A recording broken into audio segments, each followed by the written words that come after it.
Avant de partager la parole de ce jour, j'aimerais partager avec vous un songe. C'est un songe qui a été reçu par une sœur. La parole que je partage en ce jour est basée sur un songe qui a été reçu le 12 juin 2024 par une sœur. Elle m'a communiqué ce songe-là. Et dans le songe, elle était en train de voir un serviteur de Dieu et une chrétienne. Le serviteur de Dieu était en train de faire des reproches à la chrétienne. La chrétienne, elle s'était dépouillée des parures du monde. Les parures du monde, c'est quoi? Les parures du monde, c'est tout ce qui est faux sur le corps des personnes. C'est-à-dire les faux cheveux, les faux ongles, les rouges à lèvres et tous les ornements mondains. Elle s'est dépouillée de ces choses. À un moment donné, elle a commencé à regretter pourquoi est-ce qu'elle avait abandonné ces choses. Elle a recommencé à penser quand elle mettait un peu de rouge à lèvres. Elle a commencé à repenser au bon vieux temps lorsqu'elle mettait un peu de make-up. Elle a commencé à regarder au bon vieux temps comme elle avait encore les longs ongles comme les ongles des prostituées. Elle a recommencé à regarder lorsqu'elle avait encore les greffes, lorsqu'elle avait encore les cheveux jaunes, les cheveux orange, les cheveux blancs. Elle a recommencé à regarder à son ancienne vie. Lorsque elle était encore sexy, elle portait les mini-jupes avec des petites fentes, avec des fentes moyennes, avec des grandes fentes. Et lorsqu'elle marchait maintenant, tout le monde se retournait pour la regarder, pour admirer toute sa beauté. Elle avait tellement de prétendants, il y avait tellement de personnes qui venaient à elle. Elle avait commencé la vie chrétienne. Elle s'est engagée à abandonner toutes ces choses-là. Mais à un moment donné, elle a recommencé à penser à son ancienne vie. Elle a commencé à murmurer. Si je pouvais retourner à ces choses, si je pouvais encore porter mes sexies, si je pouvais encore mettre mes petites pointillés sur mon visage, si je pouvais encore faire de telle manière que tout le monde se détourne lorsque je suis en train de passer. Alors pendant qu'elle pensait à cela, le serviteur était en train de lui faire des reproches. Le serviteur lui disait que comme elle a abandonné ces choses-là, elle a abandonné cela volontairement. On ne l'a pas forcé. Et la vie chrétienne, c'est la même chose. Lorsque nous venons à Christ, nous venons volontairement. C'est chacun qui vient volontairement au Seigneur. C'est chacun qui décide volontairement de chercher Dieu. C'est chacun qui décide volontairement de chercher la vie éternelle.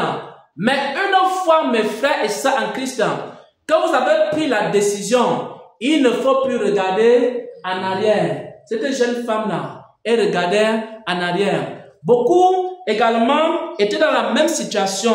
Ils avaient des parures. Ils ont enlevé ces parures. Et maintenant, ils passent le temps à penser à leurs parures. Seigneur, si je pouvais encore avoir ces parures. Il y a aussi beaucoup de jeunes hommes qui avaient les petites amies. Ils se faisaient les copains, copines. Et depuis, ça fait déjà 1 an, ils n'ont plus eu à voir les jeux avec les petits copains et les petites copines. Ça fait déjà 2 ans, ça fait déjà 3 ans. Ils commencent à s'impatienter. Ils disent à Dieu, Seigneur, ça fait déjà 3 ans. Mon corps commence à me déranger. Il commence à penser encore à ces beaux moments-là. Lorsque il marchait main dans la main avec ses copains ou alors avec ses copines. Il commence à penser que à l'époque la vie était belle. Lorsqu'il voulait, quand il était dans sa maison ou alors dans sa chambre, il y avait d'abord une première copine qui venait et c'est elle qui lavait le sol. Il y avait une deuxième copine. Quand la première avait lavé le sol, l'autre venait maintenant faire la cuisine. Il y avait maintenant la troisième copine et maintenant ils sortaient avec elle. Ils allaient à la plage. Ils commencent à murmurer contre le Seigneur. Ils commencent à regarder son ancienne vie. Tous les avantages qu'il y avait dans cette vie. Je vous le dis en vérité et en vérité. Une telle personne ne peut pas faire des progrès avec le Seigneur. Pourquoi mes frères et sœurs en Christ? Parce que la personne a fait quoi? Elle a mis la main à la charrue. Elle recommence à regarder encore en arrière. C'est la raison pour laquelle, mes frères, les chrétiens et les chrétiennes n'avancent pas dans leur vie chrétienne. Parce que tu vois un chrétien qui murmure, tu vois une chrétienne qui murmure, tu vois quelqu'un qui ne fait pas de progrès. Ça veut dire que quelque part, ses mains, son corps est à l'église, mais son cœur est encore dans le monde. Pendant qu'il est à l'église, il est en train de penser aux choses du monde. Il est en train de regretter son ancienne vie. Il est en train de penser que si je n'étais pas chrétien, certainement j'aurais ceci. Si la parole de Dieu ne me dérangeait pas, avec tous ces commandements, certainement j'aurais fait telle ou telle chose. Et il y a aussi des personnes qui ont fait la sorcellerie, qui ont fait la magie, qui ont été des prêtres et des prêtresses du diable. Il y a certains qui ont été des gouverneurs du diable. Ils ont été les représentants de la magie blanche ou la magie noire en Afrique ou alors en Asie. Ensuite, ils sont venus à Jésus-Christ. Et maintenant, ils ont fait 1 an dans la foi. Ils ont fait 2 ans dans la foi. Ils se posent la question. Quand j'étais dans le monde, quand j'étais avec eux, j'étais le grand prêtre, le grand représentant du diable en Afrique. Je rencontrais quoi? Les chefs d'État. J'avais tel ou tel avantage.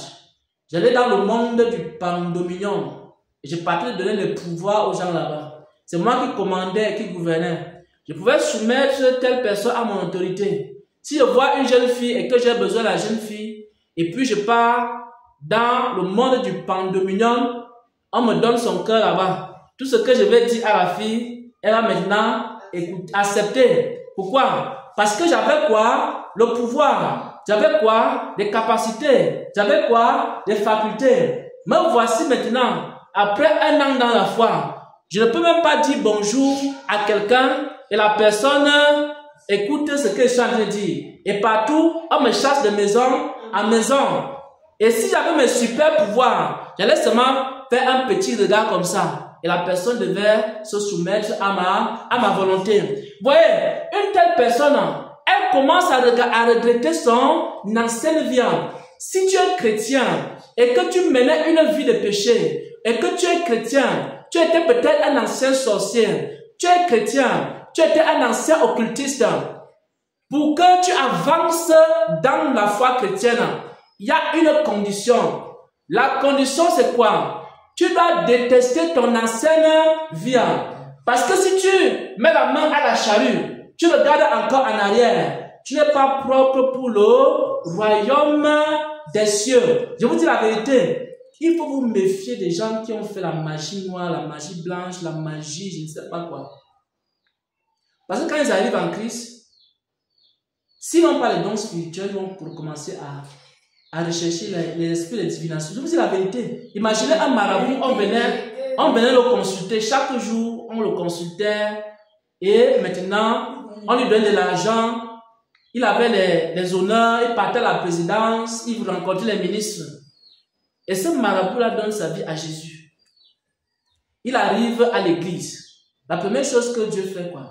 Il enlève les faux dons du diable. Maintenant, il reste comme ça, il n'a pas les dons. Mais là, il faut patienter. Il faut beaucoup prier, jeûner, obéir à Dieu pour avoir un petit don.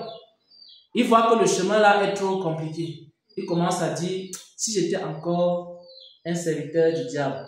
Et c'est là où les prêtresses reviennent encore et disent que depuis que tu as donné ta vie à Jésus là, tu as encore telle capacité, qu'est-ce qui a changé?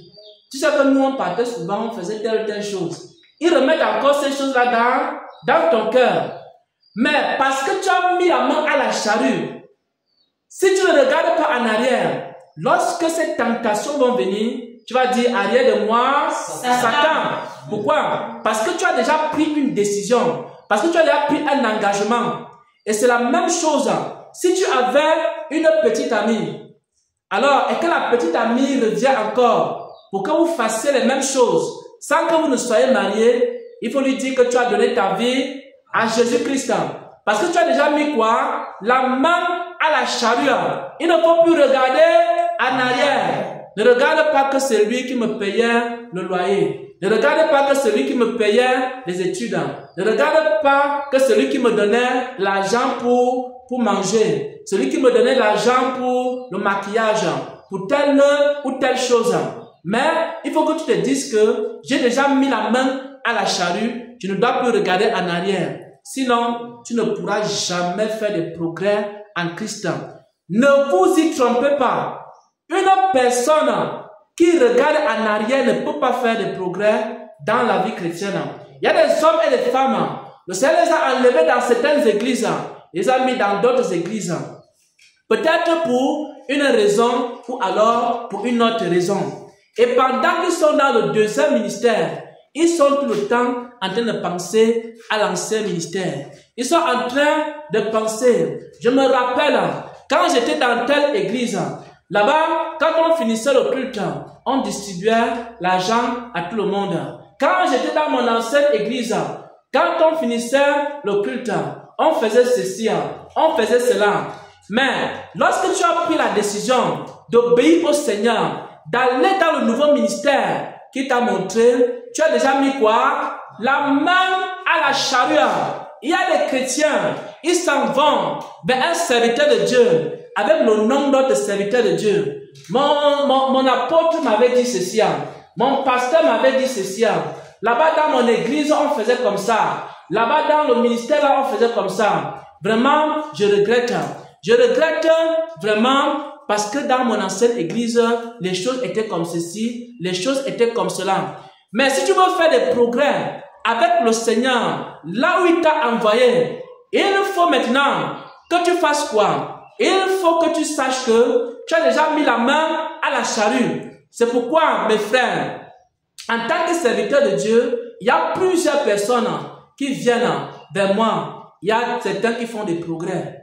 Ils viennent de d'autres ministères. Ils viennent d'autres églises. Et c'est le Seigneur qui les envoie. Je vois certains faire beaucoup de progrès en très peu de temps. Mais je vois également d'autres qui ne font pas de progrès. Ceux qui font des progrès, ce sont ceux qui ont mis la main à la charrue et qui disent que c'est ici que le Seigneur m'a envoyé. Et maintenant, je vais avancer selon la vision qu'il a donnée. Et vous allez voir maintenant ces personnes-là être épanouies. Vous allez voir maintenant ces frères être épanouis. Vous allez voir maintenant ces sœurs être épanouies et commencer à faire des progrès en Jésus-Christ. Parce que celui qui a mis la main à la charrue et qui regarde encore en arrière n'est pas propre pour le royaume des cieux. J'aimerais qu'on termine ici